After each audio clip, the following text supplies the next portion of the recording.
Recipe খেয়েছেন, একবার ডিম সর্ষে খেয়ে দেখবেন। গরম ভাতে দারুণ লাগে খেতে। প্রথম থেকে শেষ পর্যন্ত দেখার অনুরোধ রইল। আশা করি আপনাদের ভালো লাগবে। এইভাবে সমস্ত ডিমকে খোসা ছাড়িয়ে নেব। একটা ছুরির সাহায্যে এটাকে দুভাগ করে নেব। এইভাবে দিয়ে দেবো হলুদ গুঁড়ো,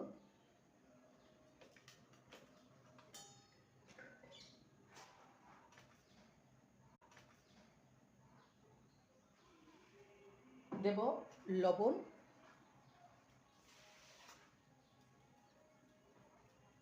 আর দেব লঙ্কার গুঁড়ো, আর দেব সামান্য সর্ষের তেল।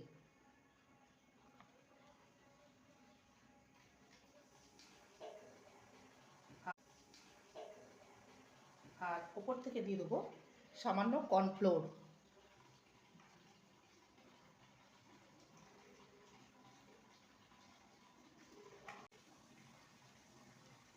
এবারে সমস্ত কিছু হালকা হাতে মাখিয়ে নেব।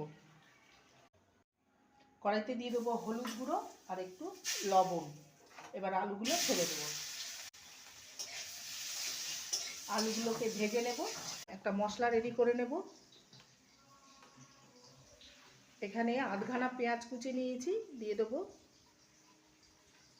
দিয়েছি একটা কাঁচা লঙ্কাকে ফাটিয়ে দিলাম, আর হাফ টিস্পুন কালো সর্ষে, হাফ টিস্পুন সাদা সর্ষে, আর 1 টেবিল স্পুন পোস্ত।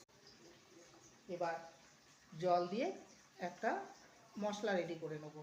আলুগুলো ভাজা হয়ে গেছে, তুলে নেব। এবার ডিমগুলোকে ভেজে নেব।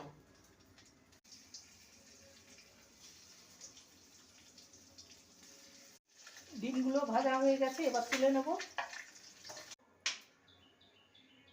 ফোড়নে দেব গোটা গরম মশলা, লবঙ্গ, এলাচ, দারচিনি, কসৌরি মেথি।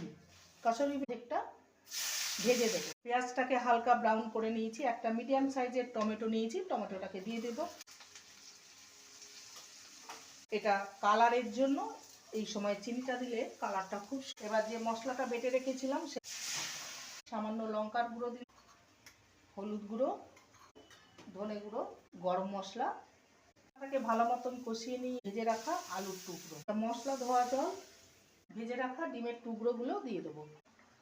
সর্ষে পোস্ত দিয়ে ডিমের ঝোল বা ঝাল দেখতেই পাচ্ছেন কতটা লোভনীয়।